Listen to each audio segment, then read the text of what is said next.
grassroots business awards. These are real basic business awards. They are not anything fancy. They're not something where we charge 50 quid, 60 quid for a ticket.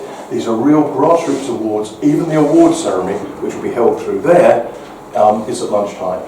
And whatever the cost of going to that award ceremony is what it costs us. It's not a profit centre. I've got here, they're not an excuse for a party. The focus is on entries and not the event. It's a chance for local businesses to get together, while the award presentation will also be streamed to reach the maximum number of people. The role of the awards is to promote the range and quality of local business. That's point one. Number two is entry must be free. Number three is businesses can enter as many categories as they want within a geographical area that's on the website for the awards. Judging, and this is the key one, is independent. I've been on judging committees for so many years, and you'll always find there's at least one judge who dominates, and they want somebody to win, and they push it and push it. What we have is between 5 and 6 judges for every award. Most of them live locally, but not all of them. And what they do is they get a brief saying, this is what to look out for with your entries. They get sent a copy of all the entries, but they don't know who the other judges are. It's all done online. And they read the brief, they put their votes in for who they think should win, and each entry gets 100 points for each judge. They send it in, it's fed into a computer, and it tells us who has won in each category.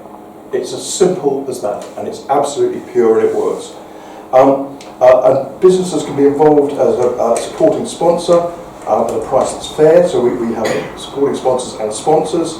There's going to be a category for every business, and the award ceremony is open to all. So that's really what the whole principle. Current figures, entries open today, and I think it was about 10:30 this morning they were actually switched on, and by 11:30, and if nobody believes me, I'll show you my phone, we had our first entry. Now, we haven't even publicised it, but somebody's obviously been watching. We have an awards website called it's very imaginative, purbeckbusinessawards.co.uk. And the idea is everyone can remember it, but that's where the entry forms are. You just go on, fill them out, click the button, and off they go. So far, the website, the Purbeck Business Awards website, has had 100 viewings of the site. Now that's bearing in mind that we haven't really been doing anything. By 51 different people, and they're looking for an average of 6 minutes 15 seconds. So it's doing it for us. On entries and nominations, one point just to clarify, people say, right, so nominations, yeah, I've got a business and I can get as many of my customers to nominate me. Brilliant, I'm going to get 100 nominations or whatever. No, that's not what it's about.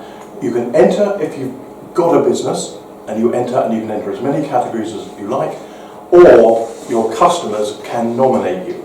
But if they nominate you, it's treated like an entry. It's what they say about you. And on the awards website there are guidelines. This is what the judges are looking for.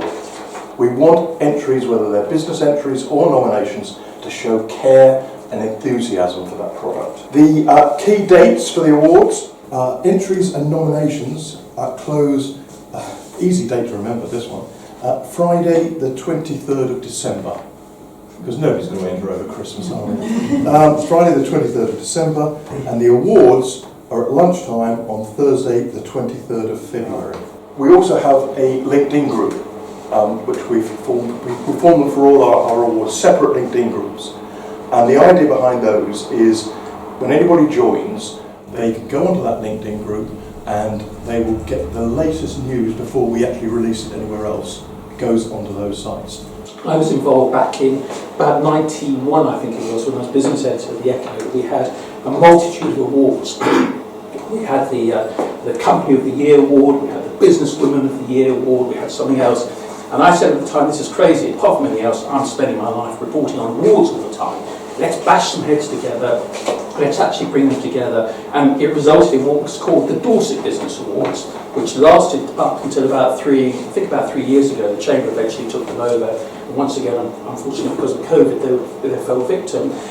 But even the Dorset Business Awards were hitting larger businesses. And what hope did you have as a self-employed person, somebody like me who started out the business, from scratch, like a lot of folks perhaps in the room or would be, what hope do you have up against somebody, the Sea Life Centre, which was the winner, or one of these other ones? So there was a whole strata of businesses and people that weren't being able to open awards. And then Nigel came along. And they are genuinely grassroots. And I've covered a lot of Nigel's ones now because, you have, I think, 12 at least now in the county. And we come along, they're great for my website, it builds fantastic views because the businesses share links and what have you. But they are genuinely interesting stories. And I follow them up. So, for example, I will report stuff on a day and then I will follow up with the individuals afterwards because they have such an interesting range of businesses. So I guess my message would be that whether you have clients, whether you yourself enter, it really is worth doing. They are genuine, the emotion is there, the happiness, the genuine. I said to Nigel before we came in today, I said, what a lovely job with all the hassles that you have, that you actually bring pleasure, enjoyment, and yes, real business to people as well. You're making a genuinely real good contribution. So my message, I guess, would be, totally unprepared, is if you're able to either enter them yourselves or encourage other people to enter them, please do so because they really are worth doing. And for the sake of half an hour of your time, to go up to get an award, get all the publicity which everyone needs at this time, what could be better? So go for it. Business awards, I think, are a brilliant idea. As I think it gets profile raising, businesses meeting other businesses that haven't been able to do so for the last few years because of the pandemic. It's just making those connections once again. Today went exceptionally well. It was lovely to see people face to face again. It was lovely to meet new people that I haven't met before and make those connections. It's been a great day, hasn't it? It's been a lovely venue for a start. Thanks very much to Kingston Country Courtyard for putting it on. Lovely to meet some like-minded people who want to support local businesses, and to have an award ceremony dedicated to Purbeck, I think, is a wonderful thing. It really does help to showcase the wonderful businesses that we have in Purbeck. I'm relatively long in the tooth and have been to quite a few award ceremonies in my time, so to have one that's focused locally, I think is a real plus. I welcome this launch of the Business Awards for the Isle of Purbeck. There's a lot of good businesses around here and great to highlight them, a nice ceremony and everybody to sort of network and promote this whole area. It's a great area and we've got a lot of businesses doing a lot of good stuff. I think this is a fabulous event to support the local businesses. Oh, it's great. It was lovely to come along to the launch today. I've been to Bournemouth Born and Christchurch awards in the past, but it's lovely to see them coming to Purbeck and covering this area over here. As a local business, it's brilliant to be involved in potentially a really good award ceremony and get our name out there a bit more as well. It's brilliant.